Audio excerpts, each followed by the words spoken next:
So, welcome ulit mga idol, no? Itong hawak-hawak nating gitara na to, ang tawag dito is Notre Dame. Yan. Ito yung Notre Dame ng RG guitar, no? Yan, no? Tingnan nyo maigi yung gitara. So, ang ganda ng kahoy, ang ganda ng kulay. Tatlong variant meron to. Merong natural, black, then sunburst. Itong hawak-hawak natin ngayon is sunburst. No?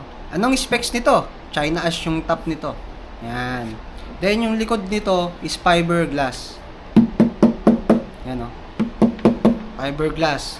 Pag nakita nyo sa personal to is mas maganda yung mahawakan nyo sa personal kasi kakaiba yung feelings nito.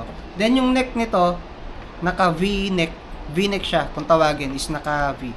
Pag hinawakan nyo sa gitna ng fret, ng neck, ng neck is naka V. Meron kayong makakapa na nakaumbok dito sa gitna. So, yun ang V-neck. Ano bang purpose ng V-neck? Is para hindi ka gaanong mangalay, no? Lalo na pag nagba-bar chords ka, tulad nito, nag-G chords ka. Yan. So, yan ang purpose ng V-neck.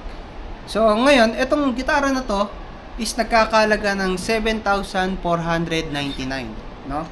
Bukod doon, meron din tong built-in pickup, then meron din tong built-in tuner, no? Yan kasi nakalagay na dito kaya built-in, no?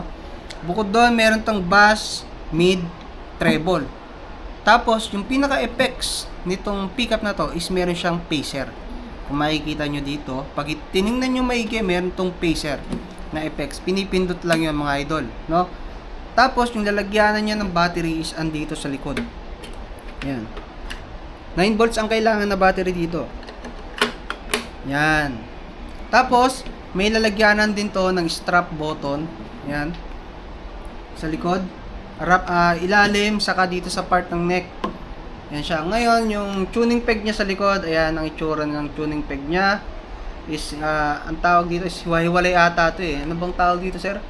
Sa gantong tuning peg? Diecast. Diecast. Diecast mga idol. Diecast. Yan. So, itong gitarang to, manipis. Manipis lang yung body niyan. Tapos, pabilog yung likod. Ngayon, sa sound check natin, para mas marinig nyo, mas maganda kung naka-headphones kayo mga idol para mas marinig nyo yung tunog ng bass nitong gitara. No? So ngayon na. Sound check.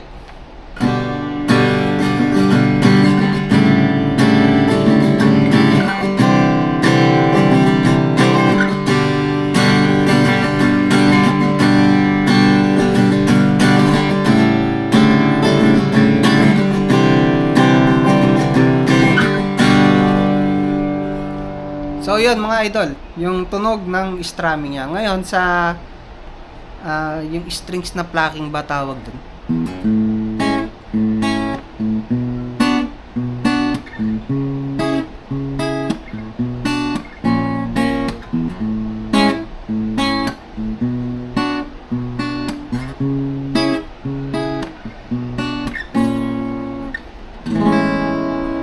Plucking ba tawag dun?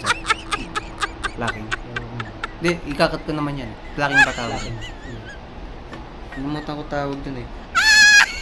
So ngayon mga idol, etong mga gitara ng RJ guitar, mga acoustic or electric man, no? Bago kayo bumili dito is naka-setup na tong mga gitara na to. So chine-check din ng mga sales staff yung mga unit, no? Pagka kung nasa ayos ba yung mga gitara. Then bago mabili ng customer, i-check din 'yon kung naka-setup ba. Tulad nito is naka-setup na, baba ng action, ang ganda. Oh.